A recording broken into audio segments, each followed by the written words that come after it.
The TVWAN News is proudly brought to you by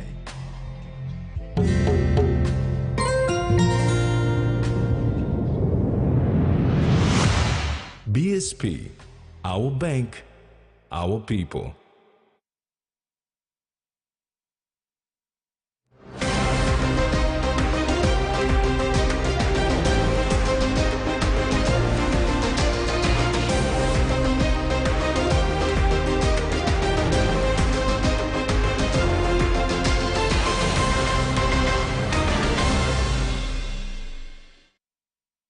Good evening, this is TV1 News. I'm Mary Silla Kelleton. And I'm Rex Lita. Join me later in the Bulletin for Sports. In this edition, final biosecurity bill consultations underway. 26 families left homeless today, and Nandex raises passport issues.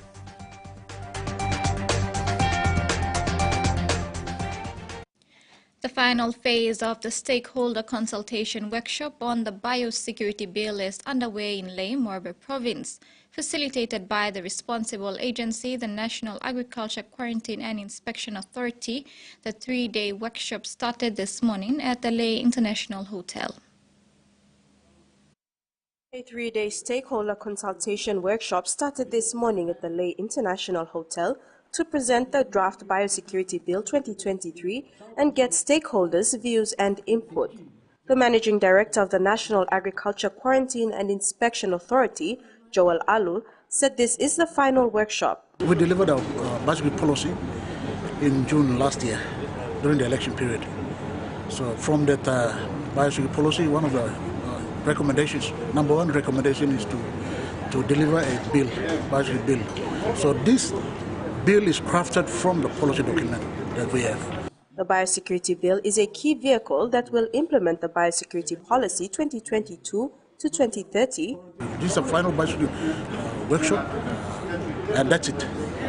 After that, we'll take the final document to government, to the Attorney General's office. All the lawyers are seated up there. We brought them in so that they understand what is going on. So when we go back to them, they have no issues trying to talk to us. The lawyers are sitting there. We take it to the Attorney General's office, and then to NEC, and then to First Legislative Council, and we take it to the Minister for Agriculture and Livestock. Honorable Hayat Tambua will take this bill to Parliament this year. The broad goals of the draft biosecurity bill are to prevent the introduction, establishment and spread of pests and diseases, enable PNG to meet its legal commitments under international agreements, and to harmonize its measures with international obligations and standards, and create a robust and transparent environment for trade, investment and business, as well as agricultural activities. Wednesday and Thursday sessions are set to be hosted at the National Agriculture Research Institute at 10 Mile outside Lae City. Jasmine Ero, TV1 News. A number of laws have been amalgamated to create the Biosecurity Bill 2023. Biosecurity refers to animal health and plant measures that prevent the introduction, establishment and spread of pests and diseases that will affect the food security. The National Agriculture Quarantine and Inspection Authority hopes to have the Biosecurity Bill passed as legislation this year in Parliament. Biosecurity largely affects agricultural goods and is critical for the livelihood of Papua New Guineans. The National Agriculture Quarantine and Inspection Authority says PNG's existing regulatory framework for biosecurity and trade in agricultural products is outdated and inadequate for existing international trade challenges and opportunities. The current legislation supporting the work of NACIA is fragmented across many laws. There is inconsistency and it overlaps across biosecurity provisions contained in 5 different acts. The Biosecurity Bill aims to create a streamlined framework by repealing the technical provisions of the National Agriculture Quarantine and Inspection Act 1997 and the Biosecurity Agriculture-related provisions of the Quarantine Act 1953, the Slaughtering Act 1964 as amended, and repealing in their entirety the Animal Disease Control Act 1952, Plant Pest and Disease and Control Act 1953, and Animals Act 1952. Pacific Island leaders wanted to form a trade bloc to trade to meet the phytosanitary issues that the world was looking at. So, being as a member of the United Nations, Papua New Guinea and the Pacific Island nations must form a bloc through this enactment of this biosecurity legislation. We have biosecurity this type of bills in Solomon Islands, in Vanuatu, in Fiji, but PNG, we don't have it. It's the first of its kind. After almost 50 years of independence, it's the first of its kind, and that's the reason why I've been saying it's a historical document, and we must leave a legacy. Our ministers, our governments, everybody must leave a legacy. So what this bill does is that it creates an avenue for Papua New Guinea to trade its agricultural commodities. We can be able to trade with Australia, we can be able to trade with Europe, China, everywhere, because all these countries rely on biosecurity. If we have pest and disease issues in this country, they will not accept our commodities, our taro, our bananas, our pawpaw, all these things. But this bill addresses all these pest and disease issues and captures the sanitary and phytosanitary issues that is issued through the WTO World Trade Organization. Phytosanitary relates to measures aimed at controlling plant diseases, especially in agricultural crops. The draft biosecurity bill conforms to requirements of international trade set by the World Trade Organization. Nakia hopes the Minister for Agriculture, Aye Tambua, can get the bill passed in Parliament this year. The Koki police station, launched this week in the nation's capital, has been set up as a response to the increase in crime rate in the area. On Sunday, July 9, the authorities gathered with residents to open the police station. A firm warning was issued to residents and members of the surrounding community to adhere to laws and participate in making the capital city a safe place to live. The opening of the new Koki police station on Sunday the 9th of July was a solution to the controlling increased crime rate at the Koki area in the nation's capital. The partnership between Governor for NCD, Powes Pakop, Member for Mosby South and Minister for National Events, Justin Kuchenko, Internal Security Minister Peter Siamalili Jr., and NCD Metropolitan Superintendent Chief Inspector Silva Sika saw to the establishment of this police station at Koki, which has been a crime hotspot for many years. Governor Pakop addressed the recent incidents in Koki, saying this sort of behavior cannot be tolerated in the city. We are not going to tolerate this type of nonsense anymore. City Bloimia, and carrying name the picture, the image, the hopes of our people and our nation. Not just you now, but the many generations to come. Now you should be up in future long. People like you, the generation that is going to come behind, and how people are you. How people are you, lawyer. It's a message you want to see seriously from now on. Pakop assured his support to the efforts of law enforcement and frustratingly stated that those involved in the attacks will be dealt with accordingly. He commended the local leadership for this initiative. We have a cell, a holding block, for about, you can probably squeeze about 20 people in there.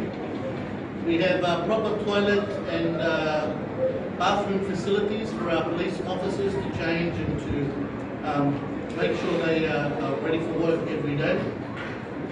Because we have this big office space, we have the inquiry counter that is here for any inquiries to do with law and order. As the police commander said, there'll be a rotating police presence every day with a command of at least 6 officers. Is that correct? 6 officers here every day, which is a big improvement when we nearly had nobody here before.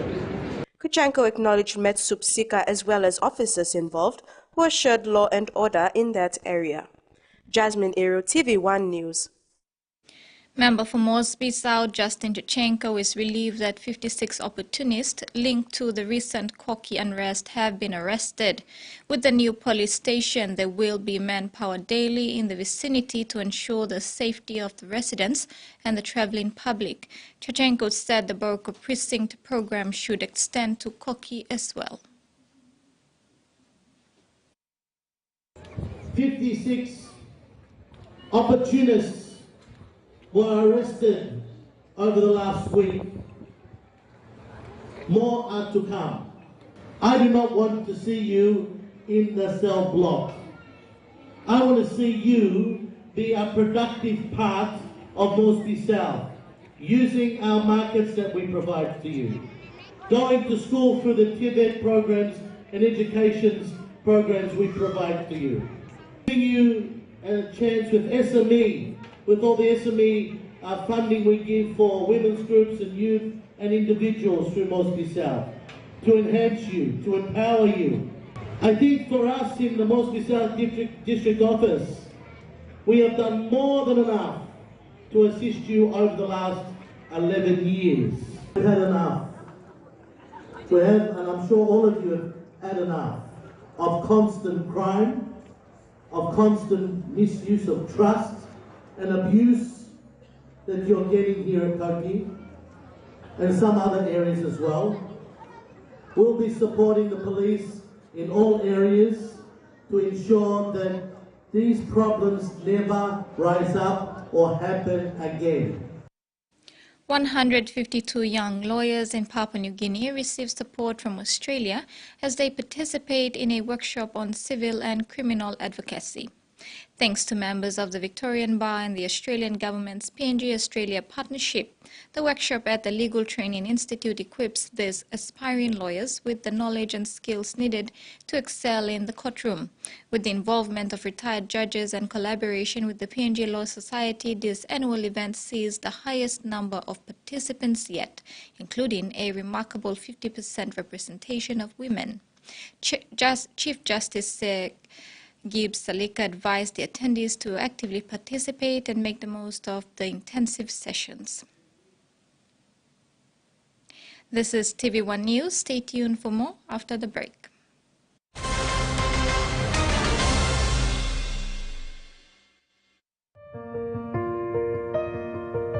There's a sense of pride when you're able to do something right, a financial decision that has just really good benefits. With BSP Life Insurance, there's that alleviation of that worry when you pass away. The benefits of the BSP Life Insurance would meet those expenses on behalf of my family. If you're young and you have kids, you owe it to your children to make sure they're not left behind when you pass on. With you for life. Enjoy life when we work together, making happy memories that last forever. Hot in talk, young or old, as calories, family meal with home. We'll bring out the smiles, cause it's our favorite from us. Tennessee Cola, scale rise, long scale price. Tennessee Cola, scale rise, long scale price. Amber, you like it? From the rich soils of the highlands, the finest coffee has been grown by generations of Papua New Guineans, expertly blended and roasted with over 80 years of experience, making the finest cup of Nescafe New Guinea blend, PNG's own coffee. The Toyota JD Hiace bus comes in 14 and 15-seater high-roof luxury model powered by 2.8 liters JD engine for optimal performance output, fuel efficiency and quietness, designed with improved safety features and easy maneuverability for tire steering angle. The Hiace lift suspension and annular frame structure is opted for smooth ride, comfort and safety. Experience the ride on the Hiace bus and experience the Hiace pride, the bus that exceeds all expectations. A quick favorite meal for the day does feel good. Snacks noodles is my choice for a simple meal. It is easy to prepare and fast to cook, and with a touch of flavor and ingredients, quality noodles that can be cooked and enjoyed in many different ways. You see, my whole family loves it. It's made here in PNG and comes in different pack sizes. Snacks noodles, tastier but you like it more.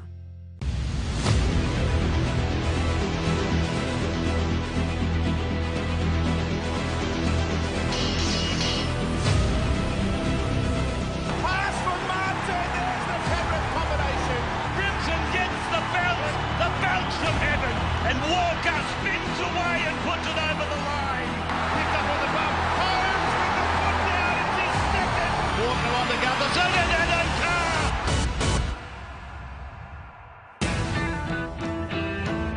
Finley's through here, Bloor for the line, a try to Sean Bloor, Tourama, he'll win the race.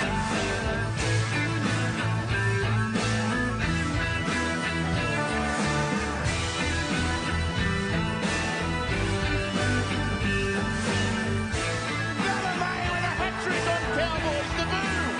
He finds Alex Johnston who puts it down for a hat-trick.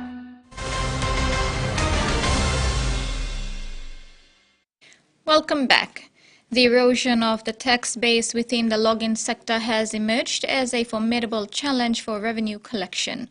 Log exporting companies, through adverse transfer pricing schemes, have deftly reduced the taxable base, thus significantly diminishing their tax obligations. Corporate income taxes, export levies, royalties, and other fiscal impositions have all been calculated based on this reduced foundation. This disconcert in reality has been substantiated by the final results of the Internal Revenue Commission's ongoing audits within the logging sector.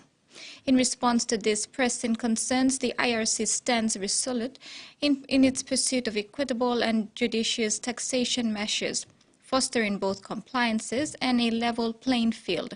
Commissioner General Sam Coim says it is not in the IRC's best interest to overtax and kill an industry.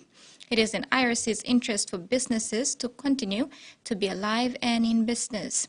All IRC is asking for is a fair share of their taxes in accordance with law.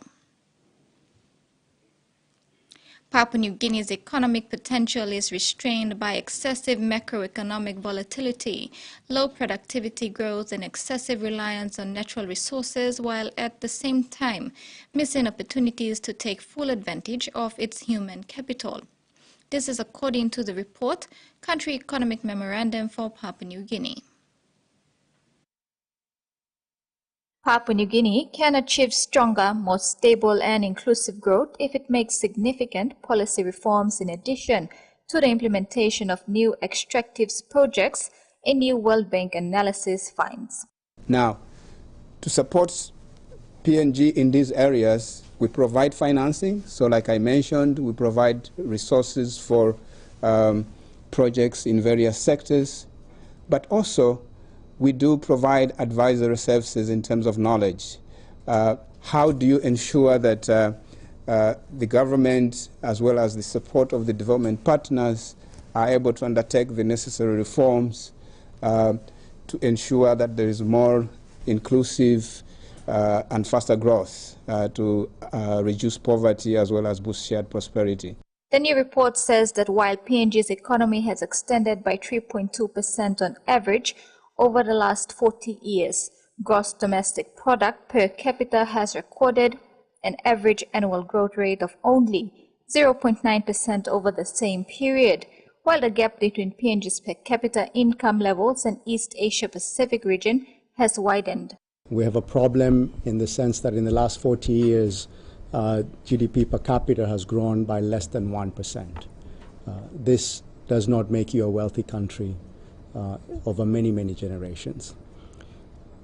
The report also shows that over those 40 years, we've diverged from the path of other peer countries. The Economic Memorandum tries to understand why this is the case, provides an analysis of this, but also provides some illumination of what actions can be taken to change this.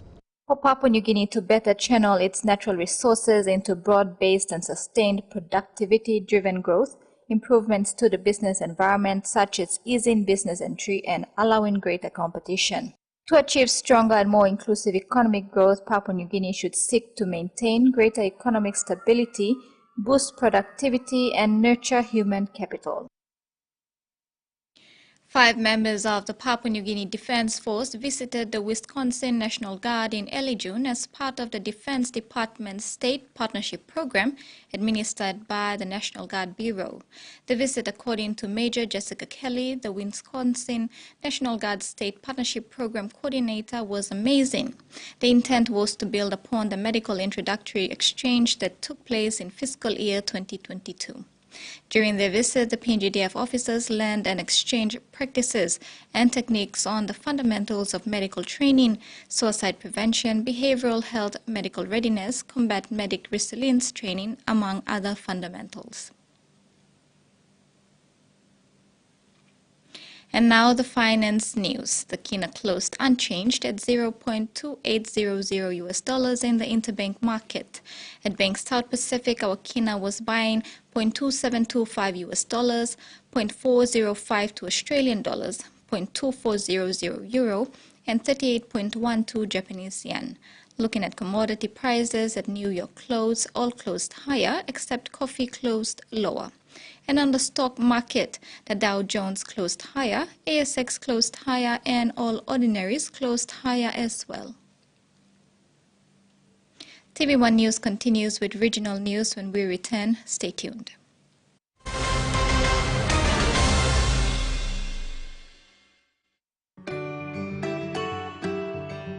It was during and after COVID that really motivated me to want to take up life insurance.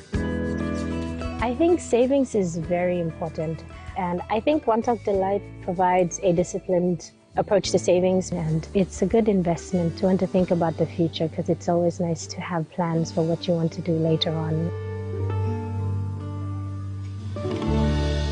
With you for life. He loves the Maroons. He loves the Blues. But there's one thing that brings everyone together. SB Laga, Bunyamyumi.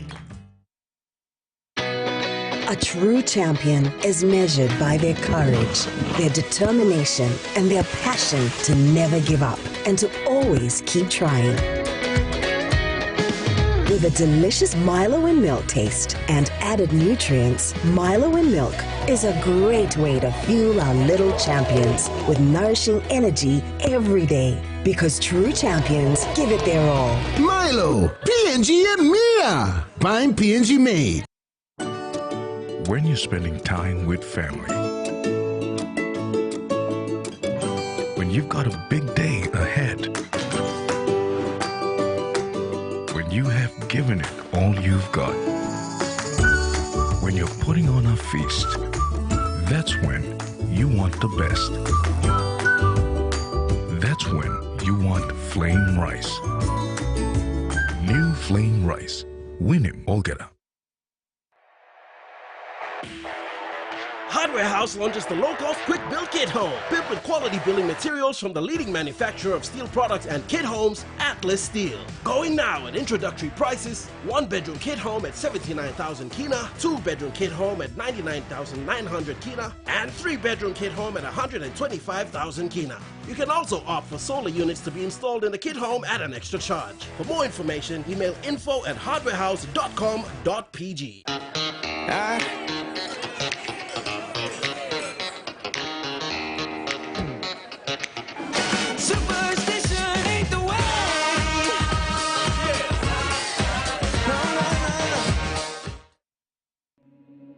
There's nothing more intense than this thing. I've been in racing my entire life since I was 3 or 4 years old. Anytime you get in one of these things, your life is in danger. There's no room for error. I mean, this is life or death. I'm determined. We travel across the country with this beast, and people just go nuts. Hi everyone, I'm Be Lit. Are you ready for the ultimate learning experience with the all-new Be Lit block? Join me for educational content from Da Vinci Kids to ABC Education and our very own shows, Numbers World, Youth Talk, and Fun Maths and Science. Come with me on a fun and exciting journey of learning. I've got something for everyone from elementary to high schoolers. So get ready to be lit with a whole new world of opportunities. July 17th on TV1 from 9 a.m. to 12 p.m. See you on the block.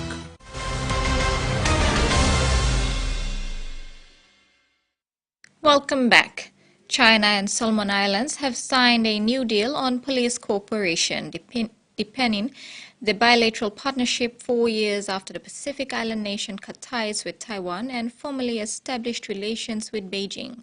The implementation plan on policing, which will run until the end of 2025, was one of 9 documents signed on Monday following talks between visiting Solomon Islands and China. A deal relating to sports ahead of this year's Pacific Games in the Solomon Islands capital, Honiara, was also signed. Prime Minister Anthony Albanese has announced Australia will deploy a surveillance plane to help facilitate the transport of aid into Ukraine. What he announced was that Australia would be deploying a surveillance plane that would only fly in European airspace, but it would help protect aid moving in those corridors into Ukraine. Here's what the Prime Minister said at that media conference today. This aircraft will help to protect the multinational logistics hubs that are essential to the flow of military and humanitarian assistance to the people of Ukraine. This deployment includes up to 100 crew and support personnel from Australia. And the German Chancellor Olaf Scholz praised Australia's contribution to helping Ukraine during the war, though I think it should be noted that this is not necessarily what Ukraine has been asking for publicly. In the last few months, the Defence Minister Alexei Reznikov has been asking Australia for Bushmaster vehicles, for Hawkeye vehicles, even for tanks. And there's been so far no tanks, so far no Hawkeyes, and the last announcement relating to Bushmasters was in October last year. Residents in Sydney's north have been urged to close their windows and doors to avoid smoke from a warehouse fire at Brookvale, which took around 5 hours to contain overnight. This morning is still very much thick with smoke here in Brookvale and Sydney's northern beaches after that fire broke out last night, and residents today are still being urged to make sure their doors and windows are closed so that way no hazardous chemicals can leach into their homes.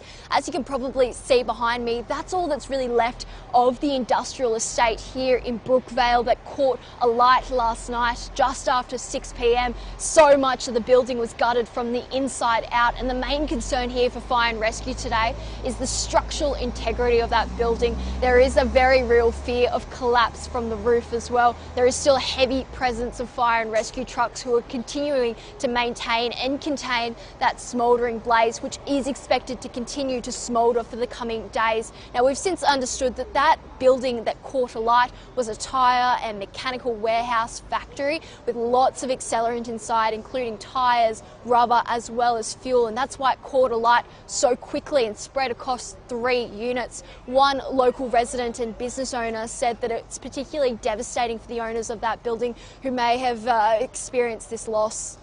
They're taking it pretty hard. I know one of the guys is quite upset. The owner would be trying to think about what the next plan is for the future. It could take him a year to recover. Now, this blaze took nearly 50 firefighters and more than 16 fire trucks to get under control after 5 hours of working through the night, and they say that containment is still very much there. We've since been told that thankfully no reports of injuries. It is an industrial estate, so usually people knock off at around 5 p.m, and it is believed that nobody occupied that building during the time that the fire broke out. There are reports of a bit of damage to cars and vehicles, however, nearby after the fallen debris had landed on those vehicles and cars. This today is still very much an active investigation, and police are treating the fire as suspicious. They say they will continue investigations throughout the day. North Korea has called upon the international community to stop Japan from releasing treated wastewater from the Fukushima nuclear plant into the ocean. Japan plans to release the wastewater sometime this summer. North Korea's Land and Environment Protection Department says the international community must not sit and watch the evil, anti-humanitarian action by the corrupt force that is trying to disrupt humanity's home of the blue planet, and must unite to stop and destroy them. This comes after the UN's International Atomic Energy Agency said that Tokyo's plan was safe and in line with international standards for environmental safety.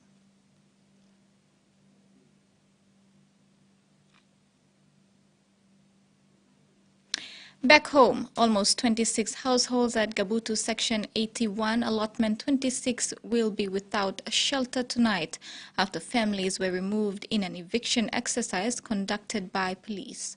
Residents claim police acted on an illegal court order and are seeking assistance in legal interpretation of the court order and documents relating to the land title. It was a sad scene today. Women and children were captured carrying their belongings out of the houses at Section 81, Allotment 26 at Gabutu in the Mosby South Electorate. Police were there carrying out an eviction court order.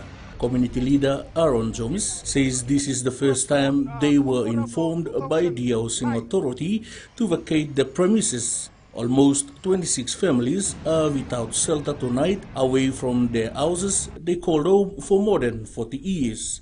The eviction notice were all been serving me player. It was on court order blow 2009. And some years ago finished. 2009 and 2010. That court order where Mipla Panama to 2011. National Court even cancelling. Now I'm stop law National Court na copy even come to Lands Department, which Mipla manage location this law copy too. Now Mipla community only want them lawyer blow Mipla. Jomis said court documents have highlighted that the portion of land stated belongs to NHC and not Decision 2000 Limited, a company owned by Professor John Nongor.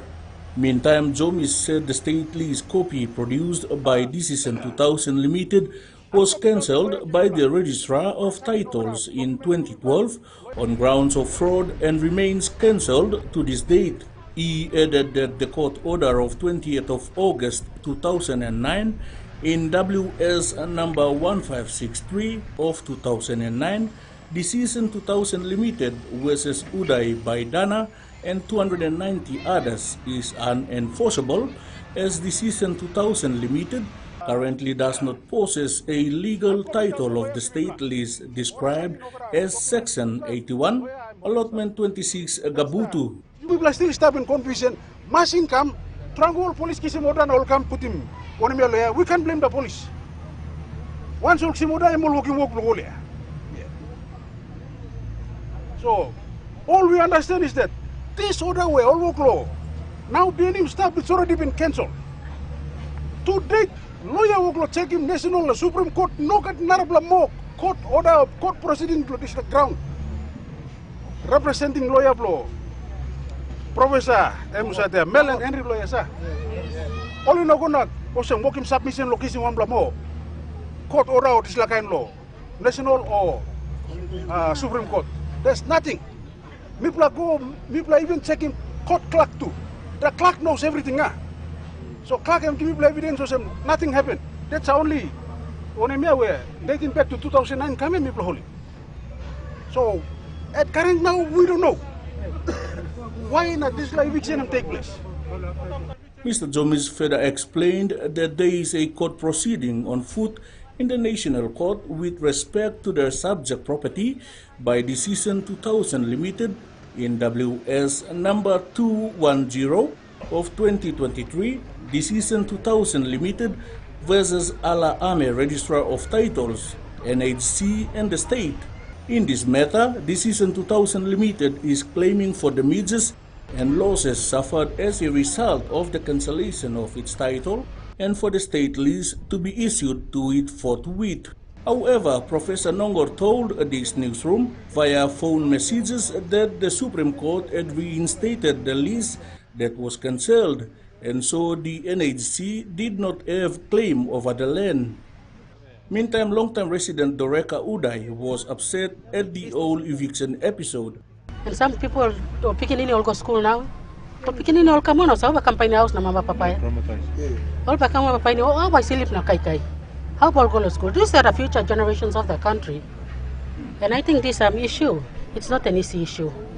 As per our investigations and we had gone through. If you look at the companies that are involved with Professor as we are speaking now, we have a Korean New Guinea Limited, who had an interest here. They never got the land title, but they had claims that they did get the land title. But as per Lands Department for Political Research, they were never titles given. And then we have NHCL, thinking that it was under NHC. They are not under NHC, it's a private company. And the company is registered under our good minister now. We stand this back on the people now. And if you look at the affected families are calling for assistance in legal interpretation of the court order and other documentation. Freddie Mo, TVWAN News. And now the weather forecast for the next 24 hours.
And that ends the news segment. In sports with Rex, Commander's Cup ready for opening, Lihir Mine ready to welcome PNG Hunters, and Nandex addresses passport issues faced by athletes.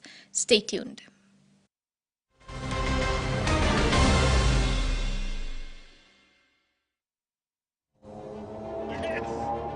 It's in the highs and in the lows.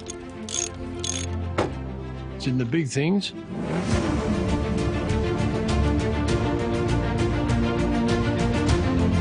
and the small things too. It's hard to put into words, but you'll know it when you see it. Terrain tamer, when quality counts. Brush to the beat with Colgate for healthy teeth. Brush twice a day for 2 minutes, that's all you need. Brush to the Colgate beat. Come on now everybody, join in on the fun for long-lasting healthy teeth. 2 minutes of brushing twice a day, bright smiles, bright futures with Colgate. Brush to the Colgate beat. Come on now everybody, join in on the fun for long-lasting healthy teeth.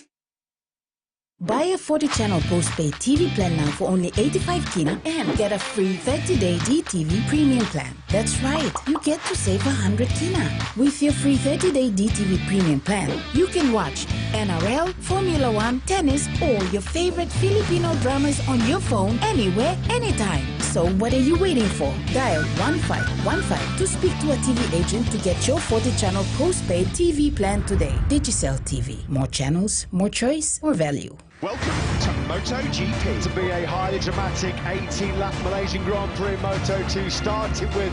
So that's a very decent middle sector for the Alpine. They only half a second. Oh, they have crashed! They've gone into each other! What a start for Will Davison. Di Pasquale has been swamped. Some of the biggest and most talented egos in sailing.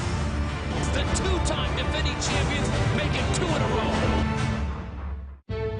They travel by land, by water, and by air for hours or even days, facing the most extreme conditions imaginable. To these students, it's more than just a walk to school. It's a test of survival. And they do it every single day. The most dangerous ways to school, streaming now on Outdoor.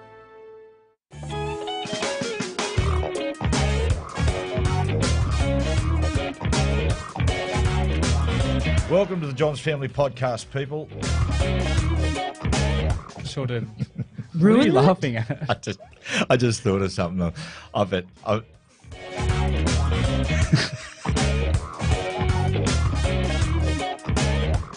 I don't feel like dancing. On that note, guys, have a good week. We'll speak to you next week. What a start, Australia! Johnny back to the corner. He flicks it out the back door and a try on debut.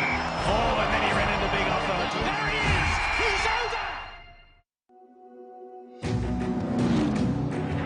Monster machines, huge hubs, colossal constructions, mega movers. In a world full of big demands and tight competition, only the best delivers. If it could be bigger, that would make it bigger. Yes! Mega Monday, streaming now on Outdoor.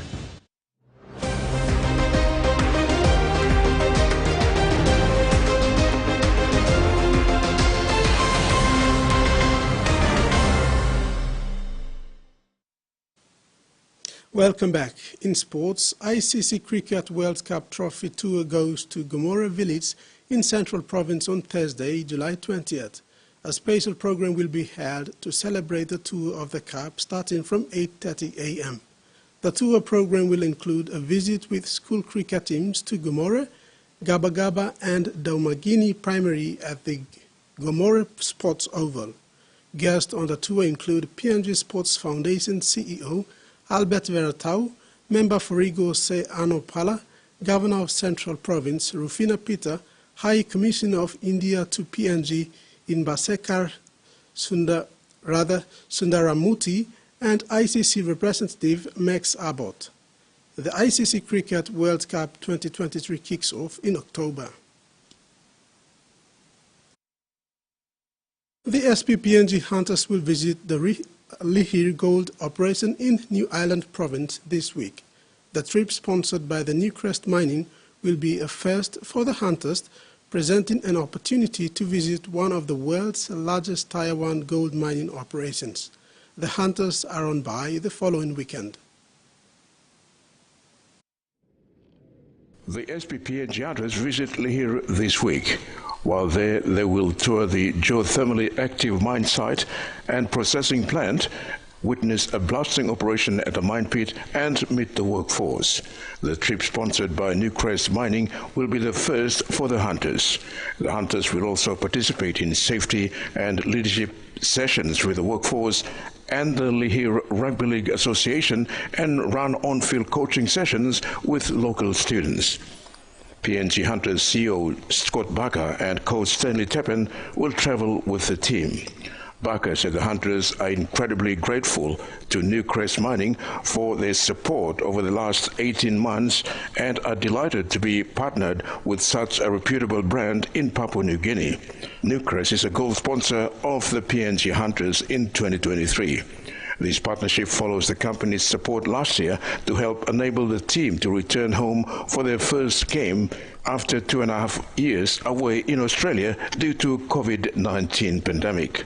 Newcrest country manager Stanley Coman said visits like these are rare, providing opportunities for meaningful engagements and new experiences. They look forward to the visit. Terry Longwood, TVWAN Sports. It has been an issue with PNG athletes in obtaining passports in time to travel overseas for official duty. President of the PNG Kickboxing Federation, Stanley Nandex, is putting this into perspective. The former boxing champion, now retired, believes there should be a separate process for passport and visa for athletes so that they do not miss out on international events. He brings this up because it has been affecting members of the Federation. Getting passports ready in time is proving to be a challenge for members of the PNG Kickboxing Federation. It has resulted in a number of fighters missing out on international bouts. It is a shared challenge for athletes in other sporting codes, a moral killer, if not a hindrance to the athletes who train so hard only to not be able to compete internationally. In 2009, The PNG Kumul Center Jesse Parker was denied the opportunity to trial with the St. George Illawarra Dragons because of visa issues. It cost him his big break in the NRL.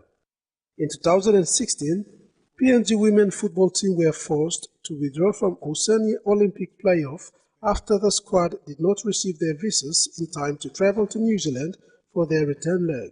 The then CEO of the PNG Football Association, Dimitri Mitang, admitted that the players arrived at the airport to find out that they could not board the flight because their visas were not ready. Just recently, a couple of PNG kickboxers could not make it to the European Championship due to passport issues, coupled with inadequate funding. PNG Kickboxing Federation President Stanley Nandex is speaking out now, stressing the need for a separate process of passport and visas for athletes.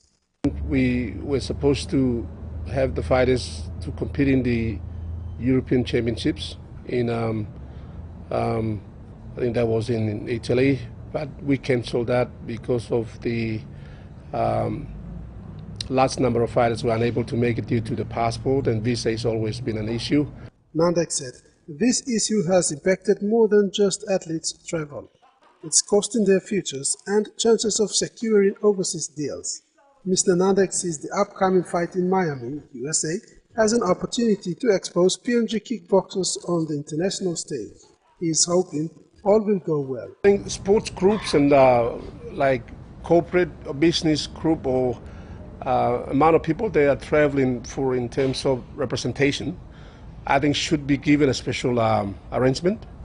We seem to be in the same queue with everybody else, and we are going to represent our country in whatever the sport it is, and I think it's fair to say that government should be looking at these areas. We can not all be in the same queue and then delaying, and unfortunately I also had a similar issues may have affected soccer players and rugby players as well, as not given special attention, and I think I agree with that. Also, just our NID and the passport process is too complicated. There's so much of talks about. Commanders Defence Force Cup will kick off tomorrow in Lae, Morobe Province, and runs for the next 10 days. President of the PNG Rugby Union, Paul Siwi, will be in attendance. He said he is pleased with the event traction so far and anticipates a successful event.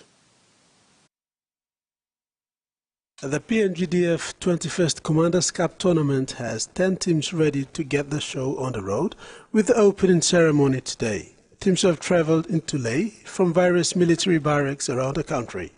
Teams went through defence traditions today ahead of tomorrow's opening. This bonding program has been the tradition of the tournament for 21 years. While the event is monumental to military personnel, PNG Rugby Union sees it as a crucial step towards reviving the code of rugby union in the country. PNG RU President Paul Siwi said, the PNGDF has been part of rugby union in the country for many years, with the team still competing in the Pepsi Capital Rugby Union competition in NCD. Siwi urges IGAM and Moyam Barracks to register teams with the local competitions also. He said having military personnel come together is a plus for rugby union and its growth. It also helps soldiers to stay fit and healthy. Siwi is encouraging the police and corrections servicemen and women to do the same. Meantime, teams have been drawn into 3 pools. Pools A and B will have 3 teams each, while Pool C has 4 teams competing. HMPNG's Basilic Marlins will be out to defend their title. That's it for sports. Marisila. Thanks, Rex. That's all the news we have for you tonight. Pleasant evening. Bye for now.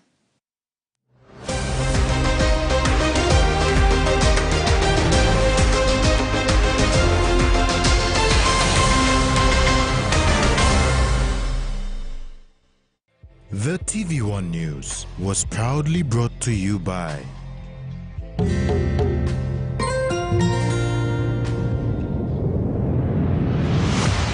BSP, our bank, our people.